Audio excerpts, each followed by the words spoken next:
其他嘅消息，总统台前专门移冲候选人政见发表会，才草案不期限哦。马宋财产主候选人出题系发表了民生议题之外，马英九主要嘅诉求系为问题，和批评蔡英文两岸嘅主张度冇可贴，为促进两岸嘅不安哦。那为蔡英文诉求也改变咧，系批评马英九政府行政度唔中立，和同用国家资源干入选举，双印度激烈攻防。亲民党嘅宋楚瑜系强调蓝绿应该为表达两片，为好好照顾人民嘅生活，就系政见为重视嘅核心价值。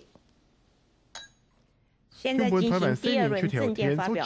国民党总统候选人马英九警告，自今3年以来，照顾弱势学子嘅各种政策，喺上面因为两岸关系嘅改善，为台湾重错过活动机会。针对蔡英文批评国民党政府强迫企业为全台湾人接受教育强势，马英九係冲炮回击，讲蔡英文嘅两岸态度变来变去，为威胁稳定嘅现状。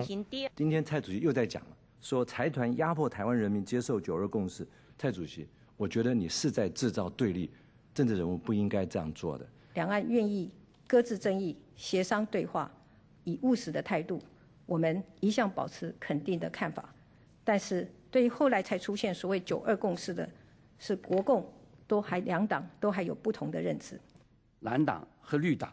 天天在吵台湾共识，说你们爱台湾，但是我们真正要爱的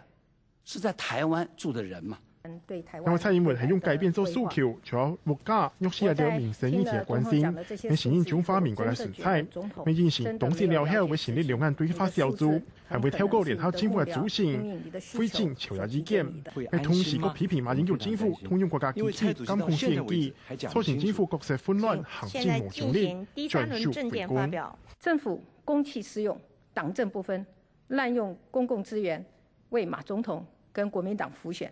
不仅是行政不中立，甚至是一種制度性的貪污。絕對禁止濫用國家機器，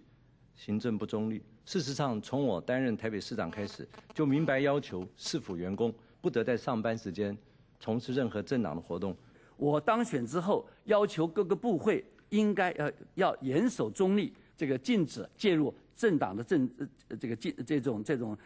派系之爭。而且我保證要組織大聯合的政府。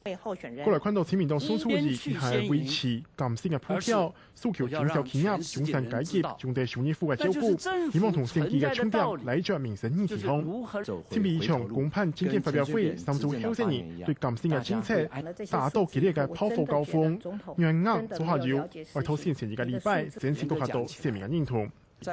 客家新聞前機會廖記者綜合報道。